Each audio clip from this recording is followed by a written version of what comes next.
Splitsvilla में हर साल कोई ना कोई लड़की ऐसी ज़रूर होती है जो सबसे ज़्यादा स्मार्ट प्ले करने की कोशिश करती है, लेकिन एंड ऑफ द शो सब उनके खिलाफ हो जाते हैं और उनका सारा गेम प्लान सबके सामने आ जाता है और सभी हर चीज़ के लिए उसी को ही ब्लेम करना शुरू कर देते हैं।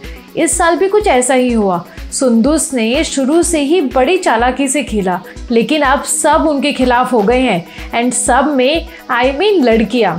लेकिन असल में रियल बिच सुंदुस है या विला की वो लड़कियां जो मिलकर सुंदुस को टारगेट करने लगी हैं। इसके साथ साथ जानेंगे कि आने वाले हफ्ते में क्या क्या होने वाला है, किसको मिलेगा टिकट टू फिनाले और क्या हंगामा होगा जब 7 पुराने एक्स कंटेस्टेंट्स आएंगे विला में वापस। Hi guys, it's me Monica और आज मैं आपको स्पिट्सविला 14 के आने वाले हफ्ते के ड्रामा के बारे में बताऊंगी। वीडियो बहुत ही इंटरेस्टिंग होने वाला है, इसलिए आपसे रिक्वेस्ट है कि वीडियो को अंत तक ज़रूर देखें और आगे बढ़ने से पहले चैनल को सब्सक्राइब करना ना भूलें। पिछले हफ्ते टास्क में जस्टिन और साक्षी को हराकर तारा और प्राक्षी ने कुछ पावर्स अपने नाम कर ली थी और अब होगा टिकट टू फिनाले टास्क, जिसमें कुछ एडवांटेज प्राक्षी और तारा के पास होगी और उसी पावर्स के कारण वो ये टास्क जीत जाते हैं। लेकिन उनके साथ साथ कशिश आकाश रीना और हामिद सुंदुस पे टास्क जीते और इस तरह से 3 कपल होंगे आने वाले डोम सेशन में एकदम सेफ और खतरा मंडराएगा हनी मूस, आमिर पैमा और जस्टिन साक्षी के सर पर और इनमें से कोई भी जा सकता है फिनाले के इतने पास आकर अपने घर। अब इनमें से कौन होगा एलिमिनेट, इस बात की मैक्सिमम पावर्स होंगी कुछ पुराने एक्स कंटेस्टेंट्स के पास। जी हाँ दोस्तों, आने वाले हफ्ते में फिनाले वीक के लिए 7 एक्स कंटेस्टेंट्स वापस विला पे आ रहे हैं। लड़कों में जोशुआ, सोहेल और आगाज और लड़कियों में श्रेया, महक, कशिश रत्नानी और आराधना। अब पुराने कंटेस्टेंट्स आए और तमाशा ना हो, ऐसा तो हो नहीं सकता।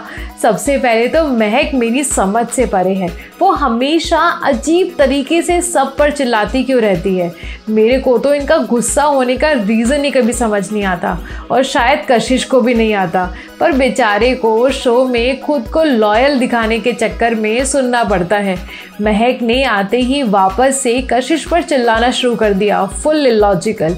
इसके बाद जोशुआ चिल्लाते हुए दिखेंगे हनी पर कि ये जानते हुए कि कशिश रत्नानी उनका कनेक्शन थी तो हनी ने क्यों कशिश के साथ कनेक्शन बनाने की कोशिश करी।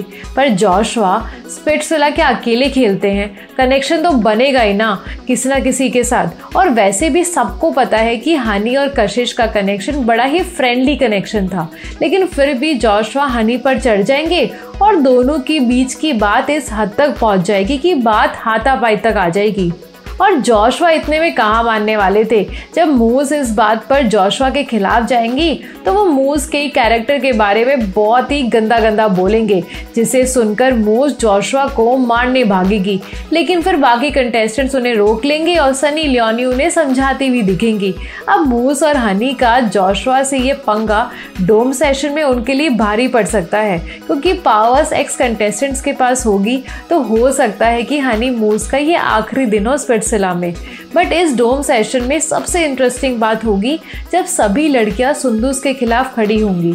बात शुरू होगी जब आकाश रीना पैमा के बारे में बोलेगी कि उन्होंने सुंदुस को बोला कि वो आकाश रीना पर ट्रस्ट नहीं करती और ये बात ऐसे बढ़ेगी कि सभी लड़कियों का बीची साइड सामने आएगा और सुंदुस पर चढ़ जाएंगी। पैमा को इस बात पर मन ही मन गुस्सा आएगा कि सुंदुस ने उनकी बात आकाश रीना को क्यों बताई और वो सुंदुस के बारे में कहेंगी कि सुंदुस तो बस उनकी दोस्त होने का नाटक करती हैं और रियल में उनके मुंह पर ही झूठ पर झूठ बोलती है और ऐसे ही उन्होंने झूठ बोलकर और मैनिपुलेट कर श्रेया को डम कर दिया था, जो पैमा की बहुत क्लोज फ्रेंड थी। मूस भी सुंदुस पर इमोशनल होकर भड़ास निकालती हुई दिखेंगी कि सुंदुस उनको अपनी छोटी बहन कहती हैं, पर एक्स कंटेस्टेंट से उनको उनके बारे में इतनी गंदी बात पता चली है कि उनको विश्वास ही नहीं हो पा रहा है। अब इन सब के बाद साक्षी क्यों पीछे रहती। उन्होंने सुंदुस पर इल्ज़ाम लगाया कि वो महक को जाकर कहती हैं कि साक्षी और जस्टिन उनको एलिमिनेट करने का प्लान कर रहे हैं, पर फिर खुद जाकर महक को एलिमिनेट कर देती हैं। इन शॉर्ट सभी लड़कियां सुंदुस को विला की सबसे बड़ी बिच कह रही थी। अब अपने दिमाग से खेलना और गेम को स्मार्टली प्ले करना कब से गलत हो गया। सुंदुस ने शुरू में काफ़ी नेगेटिव वाइब दी थी, लेकिन फिर धीरे धीरे उनका रियल साइड सामने आया कि वो तो एक स्ट्रेट फॉरवर्ड लड़की है जो गेम को गेम की तरह खेल रही है। सब चाहते हैं कि सुंदुस उनको अपनी प्रायोरिटी पर रखे, पर कोई भी सुंदुस को अपनी प्रायोरिटी पर नहीं रखना चाहता। इसके अलावा महक को एलिमिनेट करने के लिए उनको आकाश लीना ने कहा था, पर सुंदुस ने ये बात कभी भी बाहर नहीं आने दी और सारा ब्लेम खुद पर ले लिया। तब किसी को उनकी दोस्ती नहीं दिखी होगी। आपको इस सिचुएशन में सुंदुस बिच लगती है या फिर उन पर ब्लेम करने वाली बाकी लड़कियां? मुझे कमेंट करके ज़रूर बताएं। और ऐसी ही छोटे और बड़े पर्दे की गॉसिप के लिए don't forget to subscribe to my channel. Till then, goodbye guys.